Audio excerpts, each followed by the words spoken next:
नमस्कार,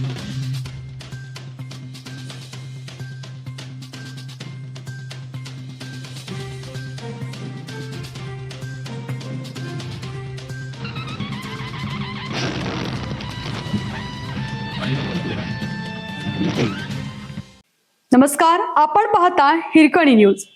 हिरकणी न्यूज प्रत्येक क्षण ताज्या घडामोडी आणि महत्त्वाच्या प्रत्येक बातमीसाठी नेहमी तत्पर.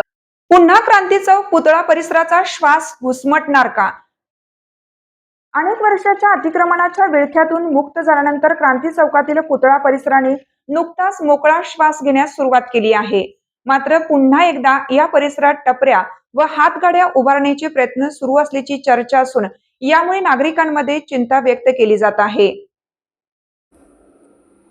क्रांती चौकातील महापुरुषांचे पुतळे अनेक वर्ष टपऱ्या, हातगाड्या आणि इतर अतिक्रमणांनी वेढले गेले होते. परिस्थिती इतकी गंभीर झाली होती की शहरातील अनेक नागरिकांनाही येथे कोणाचे पुतळे आहेत याची माहिती नव्हती.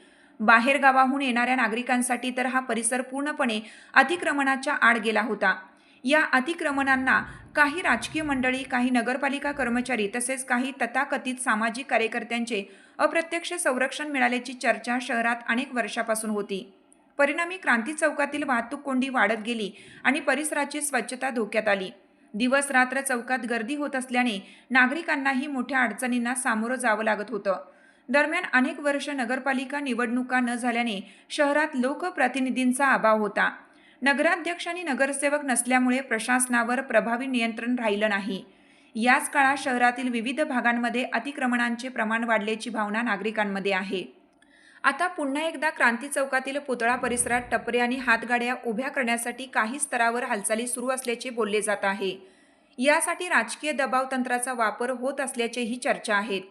मात्र पुन्हा अतिक्रमणाला परवानगी दिल्यास नागरिक तीव्र आंदोलनाचा मार्ग स्वीकारतील असा इशारा काही जागरूक नागरिकांनी दिला आहे.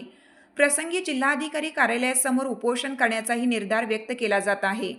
स्वच्छ जयसिंगपूर, सुंदर जयसिंगपूर ही संकल्पना केवळ घोषणांपुरती मर्यादित न ठेवता तिची प्रभावी अंमलबजावणी करावी आणि कोणत्याही प्रकारच्या दबावाला बळी न पडता क्रांती चौक परिसर अतिक्रमण मुक्त ठेवावा अशी अपेक्षा नागरिकांनी व्यक्त केली आहे. हिरकणी न्यूजसाठी पत्रकार प्रकाश भोकरे, जयसिंगपूर.